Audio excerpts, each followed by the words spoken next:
지금이 청취율 조사 기간인 거 아시죠? 여러모로 바쁘시겠지만 이 기간만큼은 전화가 오면 끊지 마시고 어제 어떤 방송을 들었냐는 질문에 KBS 1라디오에서 방송되는 건강 365를 들었다 응답해 주시면 정말 감사하겠습니다. 평일엔 최은경 아나운서가, 주말엔 박광식 의학 전문 기자가 진행하는 건강 365. 특히 서울과 수도권 지역에 계시는 청취자 여러분의 적극적인 참여와 응원 기다리겠습니다. 네, 건강을 위한 올바른 정보 앞으로도 최선을 다하겠습니다. 건강 365 사랑하는 가족과 부모님을 위해 오늘도 함께해 주세요. 코로나19로 인한 강도 높은 사회적 거리 두기는 일단 19일까지로 연장이 됐고요. 내일부터 단계별로 초중고등학교의 온라인 개학이 시작이 됩니다. 답답하고 불안하고 지치는 것도 사실인데요. 지금 우리가 할 수 있는 건 조금만 더 힘을 내야 하고 또 보건당국의 지침에 적극 협조해야 한다는 거 아실 겁니다. 순천향대 서울병원 감염내과 김태영 교수 연결되어 있습니다. 안녕하세요. 네, 안녕하세요. 모두가 힘들지만 특히 의료진들이 걱정입니다. 저희보다 가까이에서 겪으시잖아요. 애쓰는 의료진들의 노고를 생각해서라도 하나된 마음이 필요하지 않을까 싶은데 어떨까요? 네, 그렇습니다. 실제로 근무를 하시는, 그러니까 확진 환자를 보시는 이제 의사, 간호사들은 이제 물리적인 시간이나 노동을 더 해야 되는 게 상당히 분명하고요. 네. 그다음에 이제 이번 기를 통해서 이제 알려지게 됐지만 사실 의료진들 자체가 상당히 좀 책임과 자책감이 들고 이런 것들이 항상 많은 직업이거든요. 본인도 감염의 위험에 계속 노출되어 있고요. 그래서 실제로 이제 근로자들의 어떤 그런 어려움이 상당히 많이 있습니다. 네. 정말 감사하는 마음을 잊지 말고 우리도 사회적 거리 두기에 좀 열심히 협조를 해야 되겠습니다. 네. 의료진들의 감염은 물론이고 의료기관 내 감염도 걱정인데 어떻게 봐야 될까요? 네, 실제로 이제 가정이나 일반 사회에서 감염자가 나오면 그 가족하고 이제 직접 접촉자들만 이제 격리를 하고 마무리가 되지 않습니까? 네. 근데 이제 병원에서 이제 환자가 발생하면은 사실은 그게 담당자로서 굉장히 아주 공황스러운 상황을 겪게 되는데요. 왜냐하면 이제 환자분들이 대부분 면역력이 약하시고 그러니까 노출되는 환자분들과 가족들도 이제 위험이 되는 게 이제 문제가 되고, 그 다음에 그런 의료진들을 돌보던 의료진들이 모두 다 현장에서 아웃됩니다. 다 격리가 들어가게 되겠죠. 네. 그러니까 그렇게 돼서 이제 진료를 봐야 되는 의사나 간호사분들이 이제 현장에서 들어가게 되면은 대신 이제 예를 들면 제가 오늘 진료를 봐줘야 되는 환자분들을 누군가 다른 동료 의사나 간호사들이 또 돌봐줘야 되겠죠. 네. 그러니까 이제 진료에도 굉장히 큰 이제 차질이 되겠고요. 그다음에 이제 이런 식으로 동료 선생님의 어떤 그 업무를 이제 떠맡아서 이제 같이 봐주는 분들도 상당히 이제 과중한 업무를 이제 같은 시간에 더 많은 일을 또 해야 되는 거잖아요. 네. 그러니까 이제 그런 경우에 이제 이런 것들이 이제 누적되면은 우리가 지금 우한시나 이탈리아나 뉴욕에서 사망자가 가장 많이 나왔던 이유가 이제 이런 상황 때문에 그랬던 거거든요. 의료진들의 어떤 그 소진이라든지 업무가 제한 들어가고 이러면은 굉장히 우리가 환자들의 어떤 생명을 구하는데 굉장히 큰 차질이 생길 수밖에 없습니다. 네. 일하시는 분들의 피로감도 상당할 것 같고요. 또 격리된 분들 같은 경우는 도울 수가 없어 많이 안타까워하시겠어요. 네, 그렇습니다. 감염 경로를 알 수 없는 감염자들도 늘고 있지 않나요? 예, 이미 이제 우리나라에서는 첫 번째 유입이 이제 중국 우한시에서 됐던 거라고 보면은 두 번째는 이제 국내에서 이제 신천지교를 통해서 많이 확산이 있었고, 지금은 해외 유입 사례들이 상당히 늘면서 우리가 이렇게 특정하게 이렇게 어느 특정한 나라 다녀오고 이런 사람들인지를 알기가 어렵지 않습니까? 그러니까 지금은 이미 이제 상당히 특히 수도권에서 젊은 확진자분들이 어디서 전염됐는지 알기가 어려운 그런 사례들이 많이 나오고 있습니다. 네. 상당히 우려스럽습니다. 정말 여러 가지로 걱정인데요. 1차 고강도 사회적 거리 두기에 이어서 2차 고강도 사회적 거리 두기로 연장된 상태입니다. 이렇게 사회적 거리 두기를 연장할 수밖에 없는 이유랄까요? 어떤 의미로 봐야 될까요? 네, 사실 좀 그냥 전공자로서는 언제까지 일해야 되는가라는 좀 회의도 느껴지고 아마 일반 국민들도 듣기가 상당히 좀 민망할 정도로 힘든 일이지 않습니까? 거리 두기를 언제까지 해야 되는지. 사실은 이게 사회가 좀 더 환자들이 좀 줄고 사회가 좀 더 안전한 방역망이 돼서 그렇게 되면은 그런 전제가 된다면 언젠가는 우리가 이런 거리 두기를 포기할 수 있는 시점이 와야 됩니다. 그러니까 그렇지만 아직까지는 아마 우리 방역 당국이 보고 있는 관점은 우리 사회가 이제 의료 역량을 거의 이제 갈아놓고 버티고 있지 않습니까? 이렇게 해서라도 이제 환자를 좀 줄이고 이런 것들이 좀 되고 있고, 한편으로는 방역적인 노력에 어느 결과가 나오고 있다는 것이 반증이기도 하거든요. 노력을 하니까 환자가 줄고 있다, 이런 것들이 있고요. 사실 그렇지 못했을 수도 있는데, 국민들이 노력을 많이 해서 그래도 확진자가 증가하는 걸 조금 막고 있으니까, 아마도 조금 최근에 미국을 통해서, 미국이나 유럽에서 유입자들이 많아지고 있기 때문에 그쪽에서 조금 통제가 될 때까지는 필요하지 않을까, 이런 계산이 있는 것 같습니다. 네. 1차 고강도 사회적 거리두기와 연장된 2차 고강도 사회적 거리두기의 차이가 뭔가요?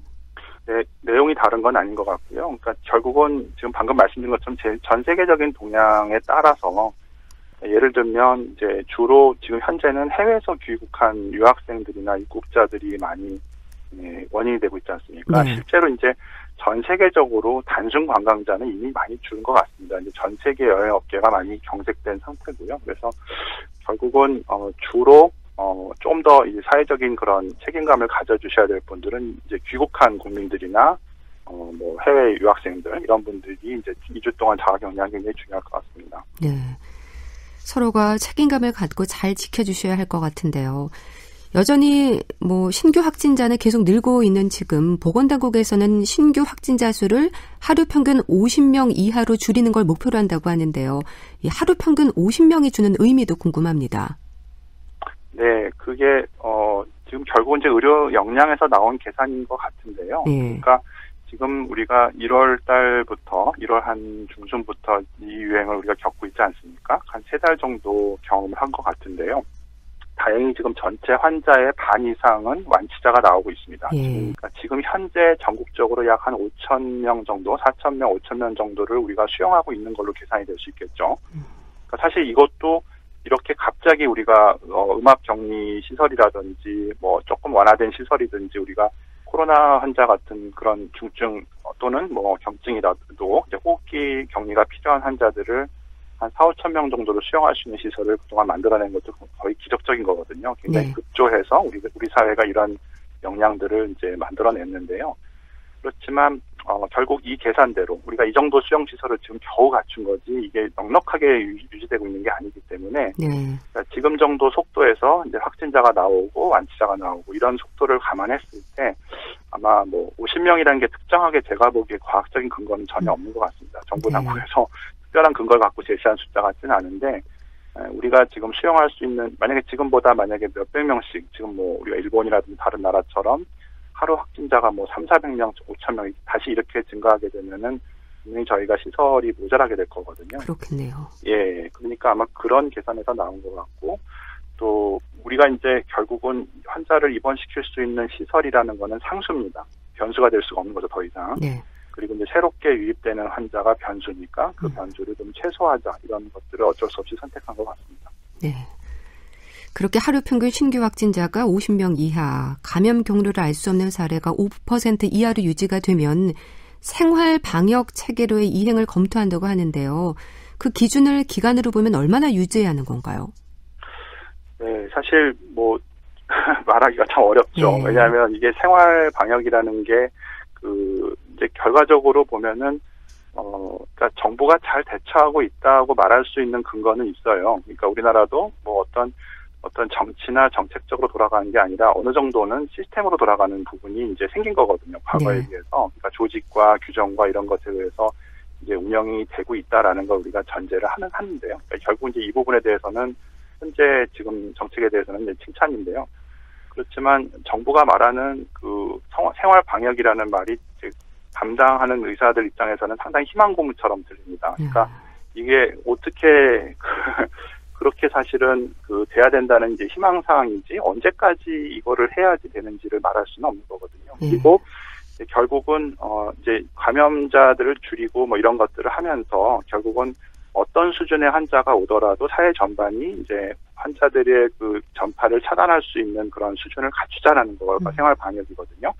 그러니까 말하긴 쉽지만, 그러니까 어떤 정치인들이 굉장히 말하긴 쉬운 얘기지만 결국 모든 직장이나 다중 이용 시설, 또 교육 현장, 또 대민 업무를 하는 모든 직종들의 어떤 그림이 바뀌어야 되는 걸 의미하는 겁니다. 그러니까 사실 그 내용도 사실 만만치 않은 내용이고 또 이것이 언제까지 돼야 된다기보다는 조금 상시적으로 돼야 되는 것들을 이제 전제로 해야 될 것 같습니다. 참 말씀을 들으면서 쉽게 끝나지 않겠구나. 장기전으로 돌입하는 건가를 생각하게 되는데요. 근데 이게 또 요즘 가장 많이 듣는 질문이실 것 같아요. 뭐 희망 고문이라는 얘기도 하셨는데 코로나19가 정말 언제쯤 끝날까요? 네, 그러니까 출구 전략을 말해야 되고 그렇다면은 어떤 근거를 가지고 이제 되게 의사들은 저희가 숫자를 가지고 말하는 거를 제일 좋아하는데요. 네. 이게 아직 이제 생긴 지가 1년도 안 된, 그러니까 생일도 아직 안 지난 병이란 말이죠. 그러니까 아직까지는 이 병의 어떤 특성을 잘 이해하고 언제 끝날 수 있을 것이다라고 말하기가 상당히 어렵습니다. 그런데 여러 가지 시나리오가 있는데 예를 들면 과거의 흑사병 같이 한 대륙을 완전히 휩쓸고 갔는데 결국은 어떤 치료제나 효과적인 예방수단이 개발되지 않는다면은 그냥 이 병을 다 앓고 지나가는 사람이 생길 때까지 병이 지속되면서 어느 시점에서 종식이 되는, 사실 그거는 굉장히 많은 희생자가 생긴다는 걸 전제로 하는 건데 이렇게 네. 끝나는 아주 불행한 경우도 있을 수 있겠고요. 그 다음에 지금 우리가 하고 있는 것처럼 그나마 철저하게 봉쇄하고 통제하면서 조금 그런 피해를 줄여가면서 좀 자지러드는 이런 것들을 또 생각해 볼 수가 있겠고, 그렇지만 또 이게 어떤 특성에 따라서는 독감처럼 이제 매 계절마다 오는 경태로 갈 수도 있습니다. 그렇게 될 때는 조금 더 전체 인구가 많이 감염되겠지만 조금씩 약화된 모습으로, 우리가 이제 신종플루 때 2009년도 때 심하게 알았지만 그 다음에 똑같은 바이러스가 올 때는 그냥 계절 독감으로 돌아왔었거든요. 네. 그런 형태로 되는 것도 생각해 볼 수가 있습니다. 물론 이제 우리가 원하는 만큼 바람직하게 사람한테 사망을 초래하지 않고 그냥 계절 감기처럼 이제 오는 형태로, 그러니까 다른 여타 호흡기 바이러스보다 더 위험하지 않은 상태로 오게 될 가능성도 있겠죠. 근데 지금으로서는 이제 언제 끝날 수 있는지 알기가 좀 어렵고, 특히 큰 변수가 이제 뭐 남반구라든지 다른 나라에서 어떻게 되는지에 따라서 또 그것이 좌우될 수 있을 것인 것 같습니다. 네. 정말 세계적 대유행인 만큼 전 세계 문제지 않습니까? 우리나라만 잠잠해진다고 끝날 문제는 아닐 텐데요. 일부 국가에서는 집단 면역을 거론하기도 했거든요. 교수님, 이 집단 면역이라는 게 뭘 말하는 건가요? 네, 그러니까 집단 면역이라는 말이 원래 자연 면역에서 나온 말은 아니고요. 그러니까 그냥 이게 일반 명사로서 집단 면역이라는 뜻이 아니고 네. 백신 연구에서 나온 용어입니다. 주로 그러니까 백신 면역에서 나온 이야기인데요. 예를 들면 이제 대체적으로 이런 백신 면역을 얘기하는 나라들이 선진국이에요. 그러니까 예방접종에 대한 이해와 국민들의 협조가 잘 되는 나라에서 나온 얘기고, 우리나라도 이제 그 중에 하나가 됐죠. 네. 예방접종에 대한 협조하고 순도가 높은 선진국에서 만약에 90% 이상 국민이 예방접종을 맞았다. 그러면 예를 들어 어떤 특정한 나라에서 90%에 맞았는데 나머지 10%는 안 맞은 사람들이 있다 하더라도 이게 다수가 면역을 획득하게 되니까 백신으로 인해서 나머지 안 맞은 10%들도 이제 덩달아 넘어가는 이런 효과를 이제 그 집단 면역이라고 합니다. 그러니까 좀 구체적인 뜻을 가지고 있는 거죠. 네. 그러니까 이제 국민들의 이제 100%는 아니더라도 다수가 어느 정도 선을 넘게 되면 그 선에서는 집단 면역이 작동을 한다라고 말하는 어떤 선을 정의하는 겁니다.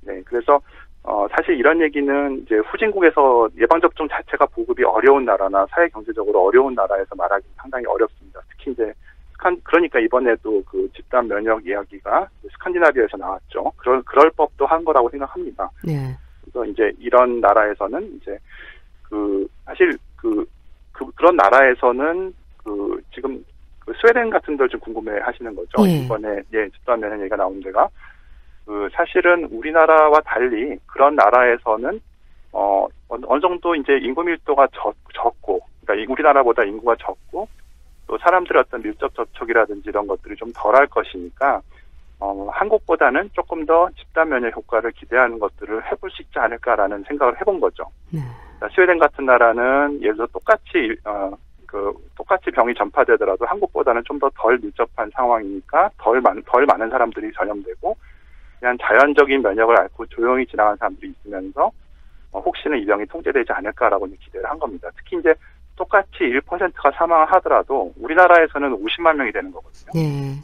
근데 이제 스웨덴은 1000만 명 인구라고 그러면은 같은 수라고 하더라도 이게 10만 명이 되는 거죠. 그러니까 우리보다 체감하는 숫자가 일단 적고요. 그다음에 어차피 적은 숫자의 환자들은 다른 독감이나 폐렴으로도 이제 사망하는 사람들이 나오니까 네. 아마 조금 더 우리보다 인구 밀도가 낮고 또 이제 그런 사회적인 접촉이 적은 나라에서는 좀 집단 면역이 작동하지 않을까라고 보는 건데요. 그렇지만 이제 여기에 대한 조금 반론은 생각보다 이 코로나 바이러스가 그렇게 면역이 오래 가는 것 같지가 않다. 실제로 확진자로 감염하더라도 아직 정확한 건 없지만 옛날에 사스 때를 비교해 보면 뭐 한 2년이 안 간다 이런 연구가 있거든요. 그러니까 기왕 알아서 면역이 된 사람이 남을 지켜줘야 되는데, 그죠? 근데 그 사람들도 또 감염될 수 있는 위험에 노출되기 때문에 사실상 집단 면역이 발동하기가 좀 어려울 것이다 이런 것들이 한 가지 있고요. 네. 그다음에 마지막으로 우려하는 거는 우리가 생각하는 것보다는 전 세계 사람들의 생활 패턴이 비슷하다는 거죠. 그러니까 우리나라라고 특별히 뉴욕이나 뭐 스웨덴이나 다른 나라와 그렇게 다르지 않은 사람들이 일반적인 도시 생활을 하기 때문에 그렇기 때문에 지금 북유럽에서도 예외 없이 이제 확진자들이 많이 발생하는 게 아닌가 이런 좀 우려가 있습니다. 네. 지금 대부분의 국민들도 뭐 힘들지만 최선을 다해서 사회적 거리두기나 개인 위생을 잘 지키고 있는데요. 해외에서 유입되는 모든 입국자들의 자가격리도 권고가 아닌 의무사항이지 않습니까? 뭐 잘 지키고 있는 분들도 계시지만 언제나 일부가 문제인데요. 이 일부가 자가격리를 위반하면 이게 주는 파장이 상당히 크고 위험하잖아요. 네, 지금 우리가 조금은 시민정신과 그래도 우리가 이제 더 이상 권위적인 사회는 아니기 때문에 국민들의 어떤 자발적인 그런 그 시민의식에 의한 것들을 많이 요구하고 기대하고 있는데요. 네. 그러니까 지금 현재로서는 가장 위험에 처한 그런 분들이 그 해외 유입자들입니다. 그러니까 입국하신 분들이기 때문에 그분들의 어떤 자발적인 자가격리가 굉장히 필요합니다. 원래 그 자가격리라고 말하는 영어 단어가 이제 쿼런타인이라는 말인데 이 말이 라틴어에서 40일을 의미합니다. 원래는 40일이요? 예, 네. 40일 동안 이제 중세 때 항구에서 그 정박시켜놨다는 뜻이죠. 감염병 확산을 예방하기 위해서 외국 배들은 40일 동안 정박을 시켰다는 데서 나온 말인데요. 근데 다행히 지금은 40일이 아니라 14일이잖아요. 네. 그러니까 조금 더 참기에 따라서는 우리가 잘 이제 이겨낼 수 있는 개인이 14일 동안만 조금 자기 행동 반경을 줄여주시면 굉장히 많은 사람들이 안전해질 수 있는 그런 그 정책이 될 수 있는 겁니다. 네. 이 자가격리 중에 있는 사람이 가족과 함께 생활할 경우에 반드시 지켜야 하는 부분들이 있을 것 같습니다. 어떤 게 있을까요? 네, 일단은 그 집 안에서도 마스크를 쓰는 것도 굉장히 중요하고. 집 안에서도 마스크를 써야 되는군요. 그렇죠. 네, 그 다음에 결국은 이게 호흡기로 그러니까 침방울이 튀는 걸 전염되는 것뿐 아니라 결국은 접촉을 통해서도 직접적으로 하는 거기 때문에 수시로 손을 이제 소독제나 비누로 충분히 손 위생을 잘 관리해 주셔야 되고요. 네. 그 다음에 가급적이면 그 같은 공간 내에서 있지 않도록 하고 이런 것들이 좀 필요합니다. 네. 참 모두가 똑같이 힘들 때입니다. 한 사람의 이기심이 감염 확산으로 이어질 수 있다는 생각을 해 주셔야 될 것 같은데요. 그나마 완치자 수가 늘고 있어서 이제 다행이고요. 그런데 코로나19와 관련해서 그 위험군이 추가가 됐죠? 네, 최근에 이제 흡연자 얘기가 많이 나오기 시작했는데요. 네. 사실은 이거는 꼭 코로나에 특정해서 나온 얘기는 아닙니다. 원래는 그러니까 코로나에서도 이제 사망한 사람들에 대한 그 자료가 나오니까 그 사람들을 분석해 보니까 흡연자가 많았다 이렇게 해서 나온 얘기지만 일반적으로 모든 호흡기 바이러스성 감염에서는 심폐질환이라든지 뭐 흡연이라든지 뭐 당뇨병이라든지 고령이 있고 이런 것들이 모두 다 이제 공통적인 위험인자입니다. 우리나라에서는 좀 덜 부각되고 있지만은 비만도 위험인자라고 보는 나라들도 있고요. 그래서 아마 조금 그 원래 만성적인 질환이 있는 분들하고 공히 담배를 피시는 분들한테는 조금 더 위험이 있을 수 있기 때문에 더 개인 위생이 더 중요하고 또 똑같이 코로나 감염이 되더라도 흡연자들은 그렇지 않은 사람들보다 훨씬 더 위험에 빠질 수 있는 위험이 있다는 것을 좀 아시고 지금부터라도 금연을 하는 것이 되게 중요하겠습니다. 네. 일부에서는 기온이 좀 오르면 괜찮아지지 않을까 기대도 하고 있는데요. 이 신종 인플루엔자 때를 생각해보면 제일 더운 여름 8월에 가장 큰 확산세를 보이지 않았습니까? 그래서 이제 또 바이러스하고 기온은 연관이 없는 건가 싶기도 한데 어떨까요? 네, 이것도 사실 우리가 아직 그 계절을 겪어보지 않아서 정확히 알기는 좀 어렵고요. 그러니까 지금 남반구에서 환자가 증가하는 걸 보면 그런 영향이 좀 있을 거라고 생각해 볼 수가 있을 것 같고요. 네. 그다음에 이제 확실히 뭐 예를 들면 우리가 여름에 조금 덜하다 하더라도 지금 이제 예를 들면 남반구는 여름이었었는데도 그 북반구에서 온 코로나 환자들의 유입이 있었거든요. 그러니까 우리가 조금 안전한 계절로 넘어간다 하더라도 여전히 남반구에서 오는 그런 확진자들이 이제 입국하면서 유입되는 것에 대한 위험은 계속 있을 거기 때문에 어느 정도는 이게 전체적인 규모가 남반구, 북반구 공이 떨어질 때까지는 좀 아직 우리가 이러한큼 주의를 해야 되는 상황은 오래 갈 가능성이 있을 것 같습니다. 네. 그래서 이제 희망은 백신이다. 이 백신은 언제쯤 나올까에 대한 기대를 하고 있습니다. 개발 중에 있는 거죠? 네, 그렇지만 이제 이것을 우리가 결과를 상용화돼서 우리한테 혜택을 기대하기에는 상당히 좀 시간이 걸릴 거고요. 왜 그러냐면은 이제 홍역 같은 경우가 가장 모범적인 백신인데요. 네. 홍역 같은 경우는 정말 착하게도 한 가지 혈청형만 전 세계적으로 이렇게 돌고 있어요. 그러니까 우리가 그것을 이제 딱 추적을 해서 적을 규정하고 그거에 대한 백신을 개발하기가 상당히 쉽게 돼 있죠. 그러니까 변이가 없다는 걸 의미하는 건데요. 네. 그래서 변이 가능성도 적고 한 번 또 이렇게 면역을 획득하면 상당히 오래 가지고 이런 것들이 있습니다. 홍역은 우리가 거의 물론 이제 산발적인 유행이고 그럼에도 있었지만 상당히 퇴치 가능성이 있었다고 보는데 코로나 같은 경우는 이제 일단은 RNA 바이러스이기 때문에 변이 가능성이 있어서 독감처럼 여러 가지 변종으로 찾아올 수 있는 위험도 있고요. 네. 아까 언급했던 것처럼 한 번 기껏 앓은 사람들도 면역이 오래가지 않을지도 모르는데 하물며 백신으로 면역이 생겼다 그러면 그게 그렇게 오래가지 않을 것이고요. 그러니까 연구 중인 백신들이 상용화될 때는 틀림없이 한 번으로 끝나지 않고 여러 번 맞는 백신이 될 가능성이 있습니다. 네. 그렇게 되면은 또 안전성을 갖고 또 담보해야 되는데 우리가 이것이 이렇게 독감 백신만큼 전 국민이 안전하게 맞을 수 있는 거라고 검증되려면 또 그만큼의 시간이 필요한 거거든요. 그래서 언젠가는 나오겠지만 우리가 당장 올해 안에 또 이렇게 한두 해 안에 기대하기는 좀 어려울 가능성이 있습니다. 네. 빨리 나왔으면 좋겠네요. 네. 1월 20일 첫 확진자가 나온 이후로 지금 4월입니다. 장기전에 임하는 태도, 장기전을 끝낼 수 있는 방법 뭘까요?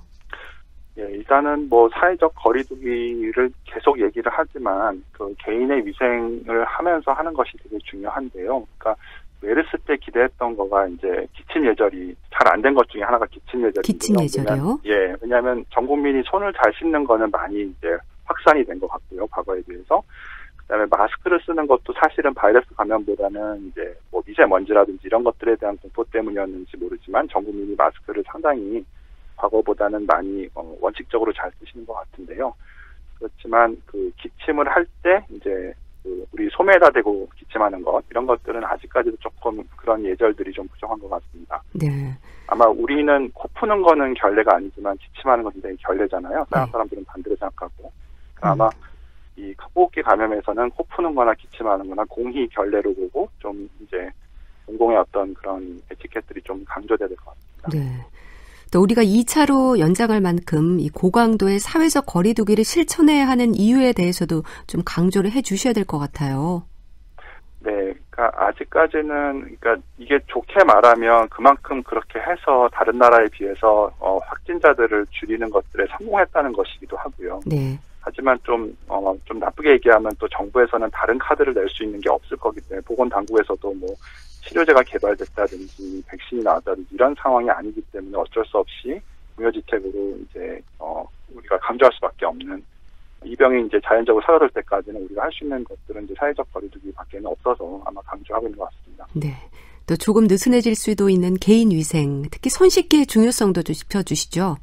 네, 그래서 역시 마스크보다는 손위생이 더 먼저인데요. 그러니까 사실 마스크에 대한 그 중요성은 그러니까 서구 사회에서 많이 알려지지 않았던 이유는 우리 같이 이렇게 밀집된 인구에서 사는 것이 기본 그 생활의 패턴이라고 생각 안 했던 거죠. 대부분 서구 사람들은 상당히 목가적으로 이렇게 큰 집에서 널찍널찍한 데로 살고 모든 사람들이 자동차로 이동하고 이랬지만 대도시에서는 그 뉴욕 같은 데에서는 우리하고 사실 똑같은 상황인데 대중교통을 많이 쓰고 사람들이 밀접 접촉을 많이 하고 있기 때문에 그런 건데요. 사실은 그 옛날에 한 원로 교수님이 그런 말씀을 하셨습니다. 네. 수돗물이 보일 때마다 손을 씻어라. 사스 때 나온 명언인데요. 그러니까 여전히 손위생이 중요합니다. 왜냐하면 우리가 아무리 마스크를 써도 마스크를 오염시키면 마스크의 효능을 기대하기가 어렵거든요. 그러니까 손위생이 가장 중요하다라고 말씀드릴 수 있겠습니다. 네. 혹시 감기 증상이 있을 때 그러니까 약을 먹고 사나흘 관찰하다가 증상이 계속되면 전화를 해야 되는 거죠? 병원부터 가는 걸 삼가야 될 것 같은데 1339를 이용해야 하는 경우에 대해서 좀 알려주세요. 네, 사실 여전히 증상만으로 알기는 좀 어렵고요. 네. 그러니까 어느 정도 1339를 통해서 도움을 받으실 수 있는 거는 이제 거기서도 결론이 나온 건 아닙니다. 거기 전화를 받으신 분들이 검사 없이 어떤 결론을 내줄 수 있는 게 아니기 때문에 결국은 본인이 이제 해외에서 입국하신 분이거나 그분들의 가족이거나 접촉자이거나 이런 상황에서 증상이 있을 때 절대적으로 내가 어디 가서 검사를 하는 게 좋은지 이런 것들을 좀 상의하시는 게 좋을 것 같습니다. 네. 그다음에 또 한 가지는 본인이 또 입국자의 가족인데 접촉하는 분들이 많다 그러면 사회적 책임이 더 있는 거잖아요. 예. 만약에 본인이 의료진이라든지 뭐 학교 선생님이라든지 이렇게 내가 접촉하는 사람이 많을수록 만에 하나 내가 감염됐을 경우에 미치는 영향도 생각을 해야 되는 겁니다. 네. 그런 관점에서 검사를 하러 오시는 것들을 이제 추천할 수 있겠습니다. 네. 그리고 또 하나 병원에는 코로나19 환자들뿐 아니라 다른 입원 환자들도 있지 않습니까? 면회라든지 방문을 좀 삼가는 것도 필요할 것 같은데요. 네, 그래서 요즘 대학병원에도 상당히 풍경이 바뀐 게 이제 과거에 비해서 이제 가벼운 환자분들이 잘 안 오셔요. 근데 그만큼 어떻게 보면 이제 병원이라는 곳은 이제 어떤 중증 환자들이 진료를 하러 가는 곳이지 않습니까? 네. 그러니까 환자들도 본인이 어떤 그 중한 문제를 치료받기 위해서 오시는 것이기 때문에 면회객들도 이렇게 우리 문화에선 사실은 아픈 사람들을 위로하러 방문하는 굉장히 우리의 문화이지만 병원에 방문하는 건 굉장히 여러 가지 위험을 서로 초래하는 것이기 때문에 정말 꼭 필요한 보호자가 아니면은 병문안을 하는 것들은 좀 자제해야 될 것 같습니다. 예. 뭐 요즘 만성질환으로 관리 중인 분들의 경우에도 약을 좀 길게 처방하고 있지 않습니까? 네, 그래서 덕분에 이번에서도 뭐 진료뿐 아니라 뭐 교육에서도 이제 비대면 진료라든지 뭐 화상교 이런 것들이 여러 가지 위험성에도 불구하고 이제 선을 보이고 있는데요. 일부 이제 예를 들어서 정말 어떤 단순한 관리만 필요한 분들이라든지 이런 분들은 의료진들하고 전화를 통해서 이제 처방을 받고 이런 것들이 당분간은 좀 유지돼야 될 것 같습니다. 하지만 이제 여러 가지 또 그 장단점과 위험성이 있기 때문에 그런 부분들을 좀 기술적으로 또는 법제적으로 우리 사회가 보완하는 과정이 반드시 필요할 것이라고 생각합니다. 네. 되도록 꼭 가야 하는 일이 아니라면 병원 방문을 자제하는 것도 코로나19로부터 자신을 지키는 일이라는 생각하시기 바랍니다. 교수님 오늘 코로나19와 관련해서 말씀 나눴는데요. 뒤바뀐 일상을 살고 있는 우리에게 꼭 강조하고 싶은 말씀 끝으로 조언해 주시죠. 네, 사실 모든 국민들한테 굉장히 힘든 시기인데요. 그렇지만 또 그 여러 가지 투병 중이신 분이나 또 어려움을 당하신 분들한테는 굉장히 많은 위로가 필요한 시기였지만 또 우리 사회가 항상 그랬듯이 이제 위기를 또 기회로 볼 수도 있는 또 그만큼 더 사회가 안전해지고 또 근로자의 안전이라든지 권리 이런 부분들을 더 보완하고 또 어떻게 보면 또 이런 상황에서 또 새로운 산업이 발전하는 계기가 될 수 있지 않을까라는 것도 우리가 희망을 잃지는 말아야 될 것 같습니다. 네, 말씀 잘 들었습니다. 교수님도 안전하게 잘 보내시기 바랍니다. 자, 코로나19와 관련한 말씀 들었는데요. 순천향대 서울병원 감염내과 김태형 교수와 함께했습니다. 말씀 감사합니다. 감사합니다.